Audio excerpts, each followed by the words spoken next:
வணக்கம் மக்களே. நடிகர் திலகம் சிவாஜி கணேசனை பிடிக்கும்னா நம்ம சேனலை சப்ஸ்கிரைப் பண்ணிக்கோங்க. தூங்குவதற்காக சொன்ன ஒரு பிளாக் பஸ்டர் கதை ஹிட்டான அதிசயத்தை பற்றி தான் இந்த வீடியோவில் நம்ம விரிவாக பார்க்கலாம். வாங்க. கௌரவம் படத்தோட ஒரு சீக்ரெட் பிளானை பற்றியும் இந்த வீடியோவில் தெளிவாக பார்க்கலாம். நம்ம நடிகர் திலகம் சிவாஜி கணேசன் நடித்த படம் தான் கௌரவம் திரைப்படம். பாரிஸ்டர் ரஜினிகாந்த் அப்படிங்கிற ஒரு கம்பீரமான கேரக்டரை யாராலையுமே நம்மளால் மறக்க முடியாதுன்னே சொல்லலாம். ஆனால் இந்த மாபெரும் வெற்றி கதை எப்படி உருவாச்சு தெரியுமா? அது ஒரு சீரியஸான டிஸ்கஷனில் பிறக்கலை. நம்ம சிவாஜி சாரோட மதிய தூக்கத்தில் இருக்கிறப்ப விளையாட்டுக்காக சொன்ன ஒரு கதையிலிருந்து தான் இந்த திரைப்படமே உருவாகி இருக்குதுங்கிறது பல பேருக்கும் தெரியாத ஒரு உண்மைன்னே சொல்லலாம். அந்த ஆச்சரியமான பின்னணியை பற்றி தான் பார்க்கலாம்.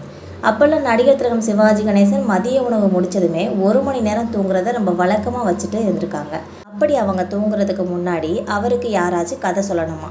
அந்த வேலையை பெரும்பாலும் நம்ம இயக்குனரோட, அதாவது அந்த வியட்நாம் வீடு இயக்குனர் சுந்தரம் சார் தான் சொல்லிட்டு இருந்திருக்காங்க. அப்படி ஒரு நாள் சிவாஜி சார், சுந்தரம் எனக்கு தூக்கம் வர மாட்டேங்குது, ஏதாவது ஒரு கதை சொல்லு அப்படின்னு சொல்லி கேட்டிருக்காங்க. அப்போ சுந்தரம் அவர்களும் அப்போதைக்கு தோணுன ஒரு சின்ன யோசனையை ஒரு விளையாட்டுத்தனமாக கதையாக சிவாஜி சார்கிட்ட சொல்லியிருக்காங்க. ஆனால் அந்த பாதி தூக்கத்தில் கதையை கேட்ட நடிகர் சிவாஜிக்கு அந்த பாயிண்ட் ரொம்பவே பிடிச்சி போயிடுது. இந்த கதை நல்லா இருக்கே சுந்தரம், இதையே ஒரு சினிமாவாக எடுத்தால் என்ன அப்படின்னு சிவாஜி சார் ஒரு ஐடியா கொடுத்துருக்காங்க. இது ஏதோ ஒரு டைம் பாஸுக்காக சொல்லாமல் இது ஒரு படமாக எடுக்கலாமே. இப்படித்தான் இந்த கௌரவம் படத்தோட விதையே போடப்பட்டிருக்கு. அந்த காலத்தில் ஒரு சின்ன பேச்சு தழுவி அதுக்கப்புறம் அதை ஒரு வழக்கறிஞர் அப்புறம் அதோட மகனுக்கு இடையிலான ஒரு மோதலாக மாற்றுறாங்க. இதில் இன்னொரு சுவாரஸ்யம் என்னென்னா, இந்த திரைப்படத்தோட வெற்றிக்கு 3 Vகள் அப்படிங்கிற ஒரு கூட்டணி தான் காரணமாக இருந்திருக்கு.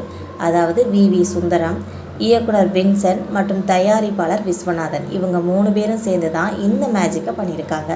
இந்த திரைப்படம் தான் வியட்நாம் வீடு சுந்தரம் அவர்களோட இயக்குனராக அறிமுகமான முதல் படமும் கூட என்பது குறிப்பிடத்தக்கது. ஆனால் நடிகர் சிவாஜி சாருக்கு ஒரு சின்ன சந்தேகம் இருந்துச்சு. ஒரு புது இயக்குனர் இவ்வளவு பாரிஸ்டர் கதையை சரியாக கையாளுவாளரா அப்படின்னு சொல்லி யோசிச்சுருக்காங்க. ஆனாலும் சங்கரன் அப்படிங்கிற ஒரு சீனியரை துணை இயக்குனராக போட்டு அந்த படத்தை ஒரு பிரம்மாண்டமான வெற்றி படமாக மாற்றினாங்க.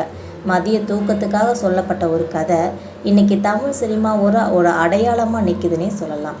படத்தில் உங்களுக்கு பிடிச்ச சீன் எது? இந்த தகவல் உங்களுக்கும் பிடிச்சிருக்கா? இந்த தகவலை பற்றின உங்களோட கருத்துக்கள் என்னென்னு மறக்காமல் கமெண்ட் பாக்ஸில் தெரிவிங்க. இந்த மாதிரி வீடியோக்கள் உங்களுக்கு தொடர்ந்து வேணும்னு நினச்சிங்கன்னா மறக்காமல் நம்ம சேனலை சப்ஸ்கிரைப் பண்ணி பெல் ஐக்கனை கிளிக் பண்ணி வச்சுக்கோங்க. அப்போ தான் நம்ம போடுற சிவாஜி சார் இவங்களை பற்றின தகவல்கள் உங்களை உடனுக்குடன் நோட்டிஃபிகேஷனாக வந்து சேரும். தேங்க்யூ.